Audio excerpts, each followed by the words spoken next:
तो आज हम बात करने जा रहे हैं आरपीएससी राजस्थान लोक सेवा आयोग के बारे में। इसको कोशिश करेंगे कि 15 से 20 मिनट में आपको रिवाइज करा दिया जाए। बिल्कुल शॉर्ट फॉर्म में तैयार किया है मैंने। तो चलो शुरू करते हैं। आरपीएससी राजस्थान लोक सेवा आयोग, जो जिन्होंने अभी मोटो अपना जारी किया है, ध्येय वाक्य निर्भीकम निष्पक्षम च उत्तम चयनम। और आरपीएससी एक संवैधानिक निकाय है और सलाहकारी आयोग है।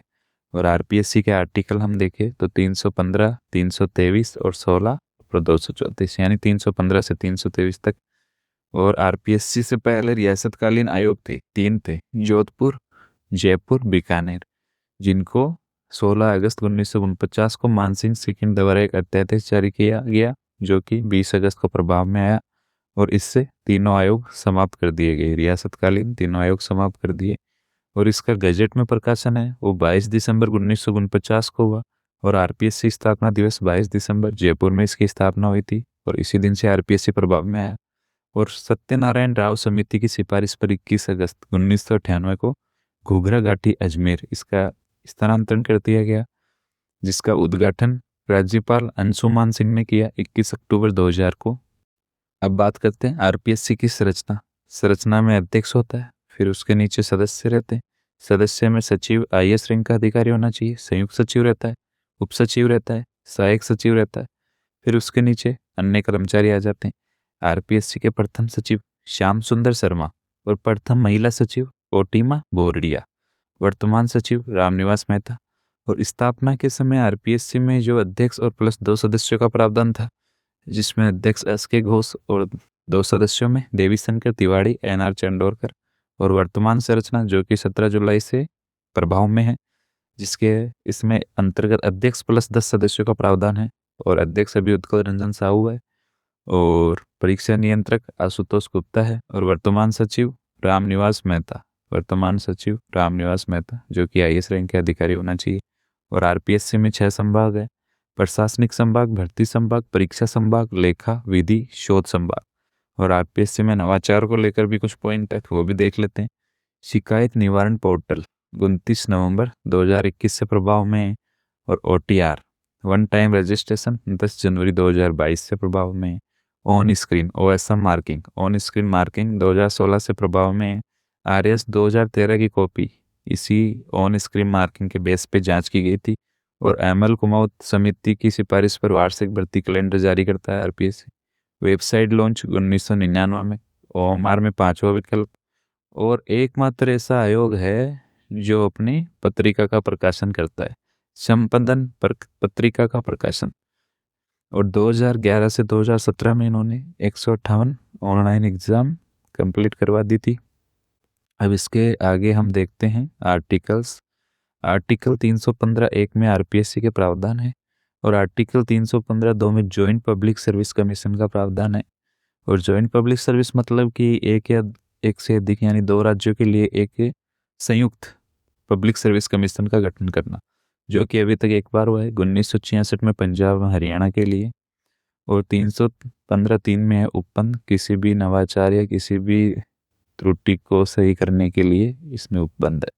और आर्टिकल 315(4) में आरपीएससी राज्यपाल की अनुशंसा पर अपना कार्यभार यूपीएससी को दे सकती है और यूपीएससी फिर किसके राष्ट्रपति की अनुमति के बाद ही वो कार्य कर सकती है। ऐसा आर्टिकल 315(4) में है। और 316(1) में है योग्यता।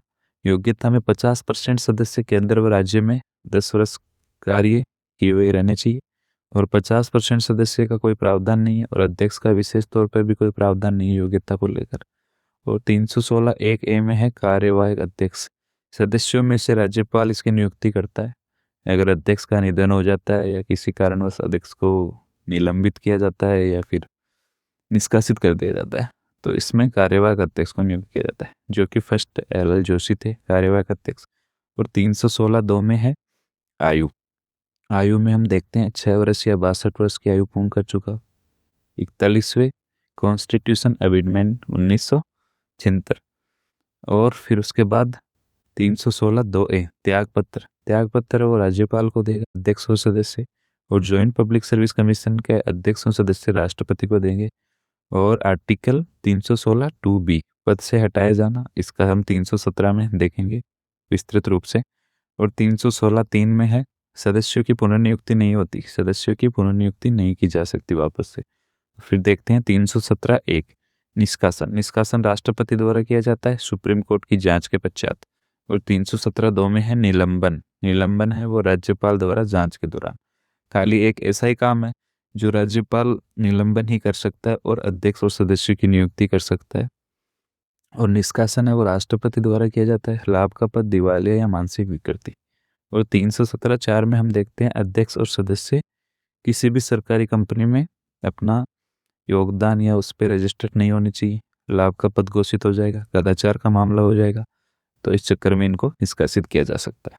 इसके बाद हम 318 आर्टिकल 318 में सेवा में शर्तें हैं जो कि राज्यपाल द्वारा निर्धारित की जाती है और ज्वाइंट पब्लिक सर्विस कमीशन की राष्ट्रपति द्वारा। और 318 में आरपीएससी में सदस्यों की संख्या जो कि राज्यपाल निर्धारण करता है। और 319 सेवानिवृत्ति के बाद पद धारण के प्रावधान। सेवानिवृत्ति के बाद आरपीएससी अध्यक्ष और सदस्य कहाँ का नियुक्ति ले सकते हैं उसके बारे में है।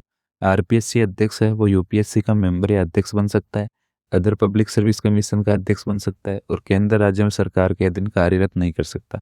और आरपीएससी का जो सदस्य है वो यूपीएससी मेंबर भी बन सकता है, आरपीएससी का अध्यक्ष बन सकता है और यूपीएससी का भी अध्यक्ष बन सकता है और अदर पब्लिक सर्विस कमीशन का भी अध्यक्ष बन सकता है। लेकिन वही सिस्टम केंद्र राज्य सरकार के अधीन कोई कार्य नहीं कर सकता।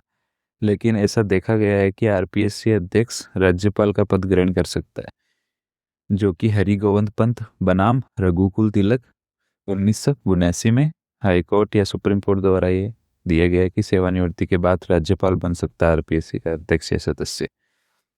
इसके बाद हम बात करते हैं 320(1). 320(1) में आरपीएससी के कार्य हैं जिसमें परीक्षा में साक्षात्कार। और 320(2) में यूपीएससी 2 या अधिक राज्यों की तर्ज पर उसके एग्जाम या साक्षात्कार करवा सकता है। और 320(3) में है सिविल पदों के सभी विषयों पर कार्य कर सकता है आरपीएससी। पदोन्नति एक सेवा से सेकेंड या दूसरी सेवा में स्थानांतरण कर सकता है। अनुशासनात्मक कार्यवाही 320(3) ये कर सकता है। और लोक सेवकों के कार्यों के दावों में हस्तक्षेप कर सकता है, हस्तक्षेप। और 5वां है पेंशन एवं क्षतिपूर्ति के मामलों में भी। और राज्यपाल अगर आरपीएससी से अन्य काम में भी सलाह मांगे तो आरपीएससी को देनी पड़ेगी। और इसके बाद हम देखते हैं आर्टिकल 321 जिसमें है राज्य विधानमंडल आरपीएससी को अतिरिक्त कार्यभार प्रदान करता है। और 322 वेतन व भत्ते राज्य की कंसोलिडेटेड फंड पे पारित होते हैं, राज्य की संचित निधि पे पारित होते हैं। अध्यक्ष का वेतन है 2,25,000, सदस्य का 2,15,000।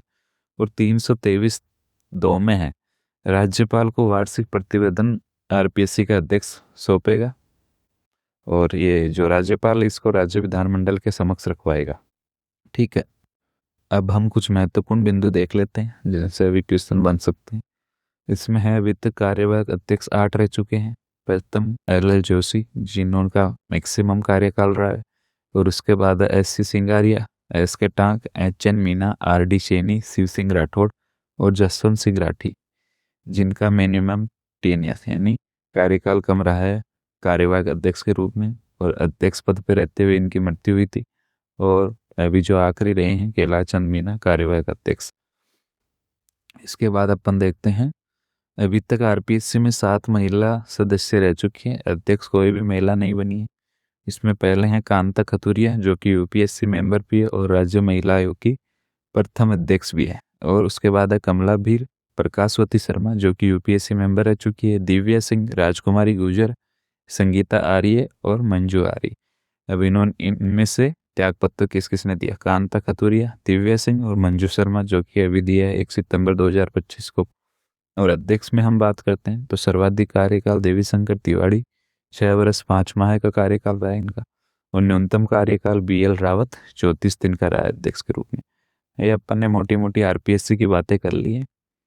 अब हम इसके क्वेश्चन देख लेते हैं। राजस्थान लोक सेवा आयोग के सदस्यों की नियुक्ति तथा पदावधि के संबंध में निम्नलिखित में से कौन सा खत्म सत्य है? तो इनमें देखते हैं। राजस्थान का राज्यपाल कदाचार के आधार पर अध्यक्ष अथवा आयोग के किसी सदस्य को उसके पद से हटा सकता है? नहीं, राज्यपाल केवल निलंबित कर सकता है, निष्कासित केवल राष्ट्रपति कर सकता है। तो ये गलत है। आयोग का सदस्य अपना पद संभालने से 6 वर्ष की अवधि तथा 65, ये भी गलत है क्योंकि 6 वर्ष 62 वर्ष ये है। राजस्थान लोक सेवा आयोग के अध्यक्ष तथा अन्य सदस्यों की नियुक्ति राजस्थान के राज्यपाल द्वारा की जाती है, ये बिल्कुल सही है। तो इसका आंसर होगा सी। और अध्यक्ष की नियुक्ति भारत के राष्ट्रपति द्वारा की जाती है, आयोग के अन्य सदस्य, ये गलत है। C answer is right. Rajasthan Lok Seva आयोग के किसी सदस्य को पद से हटाने के संबंध में निम्नलिखित कथनों पर विचार कीजिए। उच्चतम न्यायालय द्वारा मामले की जांच कर सकारात्मक रिपोर्ट करने के पश्चात किसी सदस्य को केवल कदाचार के आधार पर राष्ट्रपति के आदेश से हटाया जा सकता है, सही है। राष्ट्रपति किसी सदस्य को आदेश द्वारा सीधे हटा सकता है यदि राष्ट्रपति की राय में मानसिक या शारीरिक शिथिलता के कारण वह अपने पद पर बने रहने के अयोग्य है, यह भी सही है। तो इसमें दोनों कथन सही है। भारत के संविधान के किस प्रावधान के तहत राजस्थान सरकार के अधीन सेवारत किसी व्यक्ति को प्रभावित करने वाले अनुशासनात्मक मामलों में संबंधित राजस्थान लोक सेवा, जो कि अभी मैं पढ़ा था 320(3) में अनुशासनात्मक कार्यवाही कर सकता है वो, तो इसका 320(3) होगा। और फिर देखते हैं 51, विधि द्वारा गठित किसी निगमित निकाय की सेवाओं के संबंध में राजस्थान लोक सेवा आयोग के कर्तव्यों का विस्तार करने की शक्ति किसके पास है। यानी कार्य का जो है निर्धारण कौन कर सकता है या उसको कितना कार्य करना है, इसका विस्तार देने की शक्ति है राजस्थान राज्य विधानसभा, क्योंकि मंत्री परिषद की अनुशंसा पर ही राष्ट्रपति ये कार्य करता है, तो राज्य विधानसभा, ठीक है। और इस क्वेश्चन में एक बार मैं आपको बता रहा था कि ये क्वेश्चन ऐसे ही एलिमिनेट हो जाता कि 325 तो है नहीं, क्योंकि आर्टिकल ही 315 से लेकर 323 तक है, तो ये भी नहीं होगा, ये भी नहीं होगा, और बचा ये क्वेश्चन, तो ऐसा है, ऐसे ही सही हो जाता है। तो ये 4 क्वेश्चन हमने देख लिए। इसके बाद हम इधर आते हैं जो कि EORO 2025 में पूछा है, सूचना प्रौद्योगिकी नवाचार के रूप में RPSC द्वारा 2011 और सितंबर 2017 के बीच कितनी ऑनलाइन परीक्षाएं आयोजित की, जो कि मैंने आपको अभी नवाचार में बताया था 158 परीक्षाएं आयोजित की है, तो द ऑप्शन इसमें सही होगा। भारत के संविधान के निम्नांकित में से किस अनुच्छेद के अंतर्गत राजस्थान लोक सेवा आयोग द्वारा वार्षिक प्रतिवेदन, जो कि अभी हमने लास्ट में पढ़ा था 323(2), तो ये सही है, बिल्कुल करेक्ट है। इसके बाद बात करते हैं संविधान के किस अनुच्छेद के तहत राजस्थान सरकार के अधीन सेवारत व्यक्ति को प्रभावित करने वाले अनुशासनात्मक मामलों पर राजस्थान लोक सेवा आयोग से अनिवार्य परामर्श लेगा। इसमें भी 320(3) है, ये वही है, सेम क्वेश्चन है, ये रहा 320(3). इसके बाद है पी सत्यनारायण राव समिति की सिफारिश के आधार पर राजस्थान लोक सेवा आयोग का कार्यालय जयपुर से अजमेर कब, 1998 में।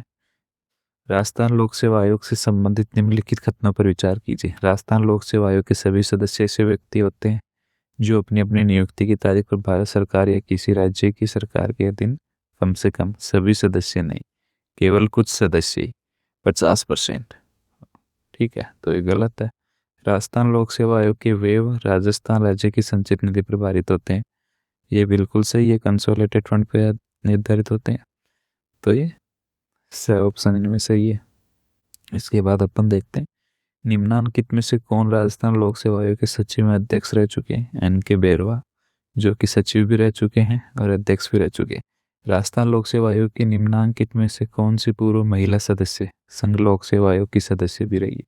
तो मैंने आपको बताया था UPSC मेंबर कौन कौन थी, कांता खतुरिया, प्रकाशवती, पहला और तीसरा ऑप्शन इनमें सही है, तो वह इसमें सही होता है।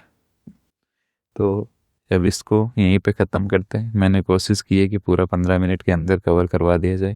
अगर इसमें कोई त्रुटि है, इसमें कोई गलती हो तो कमेंट में ज़रूर बताना, और आगे इस सीरीज को कंटिन्यू करना है तो कमेंट ज़रूर करना। धन्यवाद आप सभी का।